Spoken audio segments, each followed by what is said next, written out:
저희 와이프한테 처음에 거절을 당했다는 얘기를 어떤 인터뷰에서 했었는데, 이때는 이제 제가 어떻게 했었냐면은, 저희 와이프가 저를 처음 만나고 그냥 안 만나는 게 낫다는 생각을 했을 때 아예 시작도 하지 말아야겠다라는 생각을 해서 처음에 거절을 했는데, 제가 그때 뭐라고 했냐면은, 제가 정확하게 어떻게 얘기를 했냐면 깔끔하게 사라져 주겠다. 근데 제가 심지어 내가 이 얘기를 연애 강의를 수강한 88년생 남자입니다. 강의를 듣기 전에 이상형이랑 소개팅을 해서 까인 적이 있습니다. 그런데 월요일에 그분이랑 만난 지 1년 3개월 만에 연락을 해서 애프터가 잡혔어요. 이 사람이랑 소개팅을 하고 제 인생을 더 잘 살고 싶다는 생각 때문에 소개팅 다음날 아침에 제가 게임을 끊었고, 리섭님의 강의도 들으면서 제가 어떤 연애와 결혼 생활을 하고 싶은지 정립이 되는 등 많은 게 바뀌었습니다. 그 뒤에 소개팅을 한 여자들이 저를 평가하는 것도 확연히 달라졌고요. 엊그제 그분께 한 번 더 보자고 할 때는 첫 만남 때 너무 마음에 들어서 긴장을 해가지고 내가 무슨 소리를 하는지도 몰랐고, 그때와 다르게 저한테 변화가 좀 있었다고 이야기를 했습니다. 어찌됐든 애프터는 잡혔는데 그분이 카톡으로 애프터를 수락을 하면서 결이 안 맞는 것 같아서 한 번 더 보는 게 의미가 있을까 싶기는 하지만 한 번 더 대화를 나눠보는 것도 괜찮을 것 같다 라면서 미적지근하게 이야기를 하네요. 기대를 그다지 하고 있는 거는 아닌 것 같아요. 리섭님도 슬기님에게 처음에는 거절을 당하셨다고 유튜브에서인지 방송에서인지 말씀하신 걸로 기억을 하고 있는데, 이후 만남에서 어떻게 하신 건지 참고를 하고 싶습니다. 이번 질문은 꼭 답변 부탁드립니다. 이번 주 일요일날 그분을 만나거든요. PS, 리섭님 강의 듣고 실전 적용 후 제가 소개팅하는 여자들에게 듣는 평가가 달라졌습니다. 멋있다, 리드를 잘할 것 같다, 사귀면 자기가 저를 짝사랑할 것 같은 느낌일 것 같다 등입니다. 모두 리섭님 강의 덕분입니다. 감사드리고 하시는 일 다 잘 되시길 바랄게요.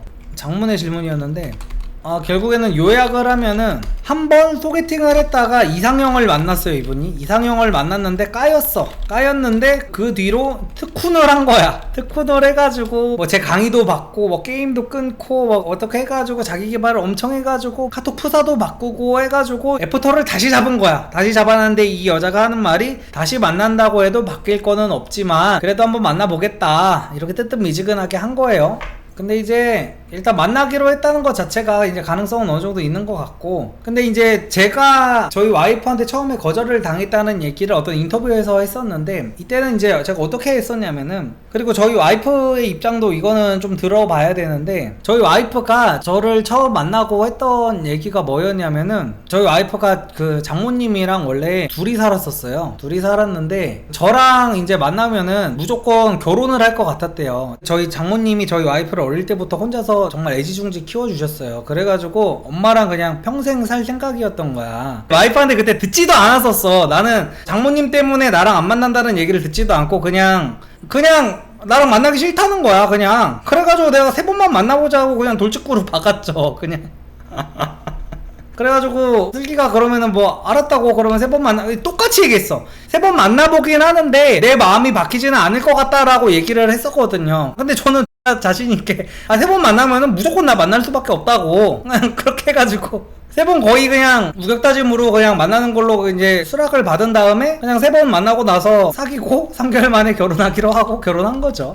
그래서 이분 같은 경우에도 어차피 만나기로 한 거면 관심이 아예 없는 건 아니거든요. 까놓고 말해서 입장을 바꿔가지고 정말 X 같은 여자, 진짜 X 같고 아예 나랑 진짜 아예 마음에 안 드는 여자가 한 번만 더 만나보자고 하는데 만나지 않잖아. 남자도 똑같아요. 여자도 시간이 정말 소중한데. 그래서 일단 다시 만나기로 했다는 것 자체가 어느 정도 가능성은 있는 거고, 나가가지고 너무 비리비리 되지만 않으시면 될 것 같아요. 너무 빌빌대고 샤바샤바하면서, 제가 강의 보셨으면 아시겠죠. 샤바샤바하면서 그러지 마시고 정말 아예 처음 보는 상대를 대한다는 식으로, 또 제가 항상 강조하는 게 연습은 실전처럼 실전은 연습처럼, 여태까지 이제 특훈을 해가지고 소개팅 나가가지고 엄청 여자들한테 호평을 들으셨다면서요. 그때 좋은 호평을 들었으니까 그때 나갔던 그 마인드로 나가셔가지고 똑같이 하면은 될 겁니다. 웬만하면 그냥 그때와 바이브가 완전히 달라져 있을 거여가지고 연습대로 실전을 하시면은 그래도 괜찮은 그게 나올 거예요.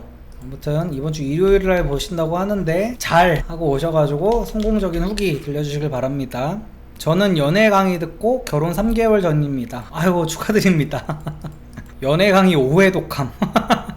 아유 감사합니다. 아우 저를 믿고 그렇게 5회도까지 해주셔서 너무 감사드립니다.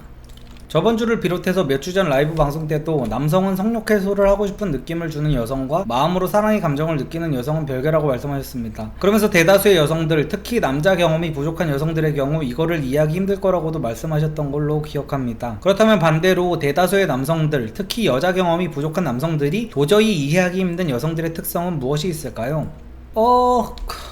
여태까지 그냥 이런 것들을 다 거의 제 연애 영상에서 얘기를 하지 않았나요? 남자들이 이해하지 못하는 여자의 심리 같은 거를 너무 많이 말을 해줬어가지고 이거를 제가 뭐 딱히 이제 와서 뭐라고 얘기를 할 수가 없네요. 근데 저는 한 가지만 딱 골라야 된다고 하면은 찐따들이 발작하는 포인트, 그게 뭐냐면은 요즘 들어서 이런 얘기 나오죠. 상향혼을 여자들이 다 원하기 때문에 여자들이 다 양심도 없는 년들이다, 이런 식의 주장을 이제 방구석 찐따들이 진짜 나게 많이 해요. 그러면서 막 여성 혐오에 걸리고 이러는데, 저는 저는 여성만 상향혼을 바란다고 생각을 하지 않거든요. 그러니까 남자도 상향혼을 바래요. 남자들도 예를 들어서 내가 방구석에서 막 그냥 엉덩이만 벅벅 긁는 백수라고 해가지고 무슨 몸무게 150kg 나가는 그런 못생긴 여자랑 만날 수 없잖아. 만나기 싫잖아. 급은 나랑 걔랑 똑같지. 나도 존못에다가 돼지에다가 똥땡이에다가 돈도 한 푼도 못 버는 백수여도 그런 여자 만나기 싫잖아.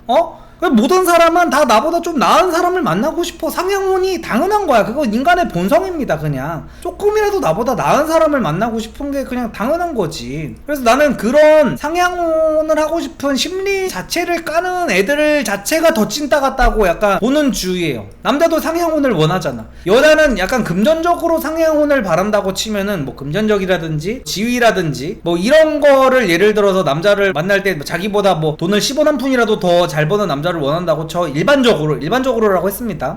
근데 남자들은 그러면은 자기 얼굴이 막 개 빠져 있어도 적어도 나보다는 예쁜 여자랑 만나고 싶어 하잖아. 맞잖아. 내가 돈을 이만큼 많이 벌었으면은 얼굴 예쁘고 어리고 막, 야, 남자들도 따지는 거 많아요. 사실상 많고. 그러니까 결국에 우리나라 자꾸 그 비혼율이 상승하고 막 이러는 게 서로 주제 파악을 못해. 남자도 그렇고 여자도 그렇고. 막 보통 이제 여자들이 주제 파악을 못한다 하는데 남자들도 똑같아. 솔직히 말하면은 남자들도 눈 좀만 낮추면은 결혼할 수 있는 남자들 세고 셌는데 눈은 안 낮춰요. 눈도 안 낮추고. 그래서 저는 막 이렇게 여자들한테 자꾸 막 상향혼을 바란다느니 어쩌니 하는 그런 거는 별로 좋아하지 않습니다. 모든 사람들이 다 나보다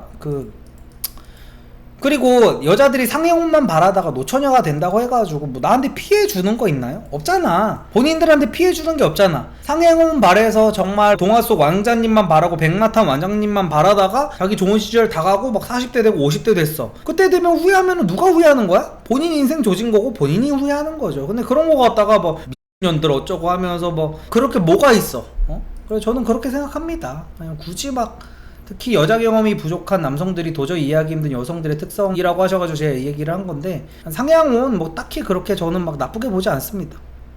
더 나은 이성을 만남에 있어서 남성성이 필수라고 생각하는데, 예전 영상에서 그런 남자다움과 아우라를 위해서 격투기를 추천하셨더라고요. 남성성을 기르기 위한 다른 요소는 뭐가 있나요? 저는 지금 복싱과 운동을 꾸준히 하고 있고 내년에 내적으로 강해지기 위하여 특수부대를 4년 정도 갔다 올 생각입니다.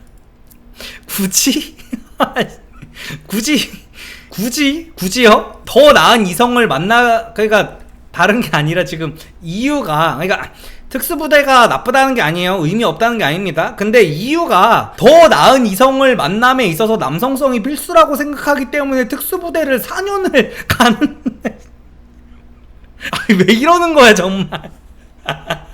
더 나은 여성을 만나기 위해 특수부대를 간다는 얘기는 나 정말 처음 들어봤네. 아니에요. 특수부대 가실 필요 없고요. 복싱과 운동만 꾸준히 하시면 됩니다. 그러지 마세요. 얼마나 많은 여자를 만나려고 지금. 아유. 남성성을 기르기 위해서는 운동 그 정도 하시면 됐고요. 이제 책임감이라든지 내가 뱉은 말은 지키는 어떤 그런 것들, 리더십이라든지 그런 거를 키우시면 됩니다. 운동은 그 정도 하면 충분해요. 남자가 여자보다 키가 작으면 사귀기 힘들겠죠? 그런 커플 많습니다. 그러니까 오히려 그게 있어. 여자가 키가 작은 여자면은 자기보다 작은 남자랑 사귀기 오히려 더 싫어하는 거는 있어요. 근데 여자가 키가 크면은 자기보다 키 작은 남자랑 사귀는 거 별로 개의치 않는 여자들 되게 많아요.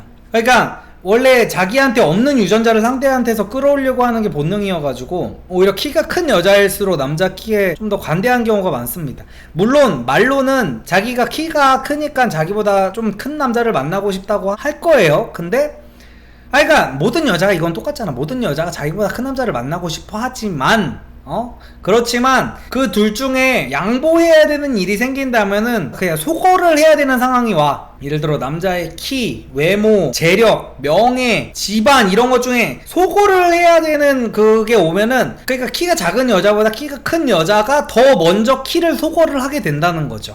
그래서 뭐 솔직히 키가 큰 남자보다는 사귀기 힘들겠지만 여자를, 근데 제가 항상 말씀드리지만 키 작아도 여자 잘 꼬시는 남자는 많아요. 그러니까 이 마인드 자체가 문제인 거예요. 그래서 여자를 사귀기가 힘든 거예요. 키가 작으면 사귀기 힘들겠죠. 이 마인드 자체가 여자를 사귀기 힘들게 하는 거고, 키 작아도 자기보다 키 큰 여자 잘만 만나고 다닙니다, 다른 남자들은.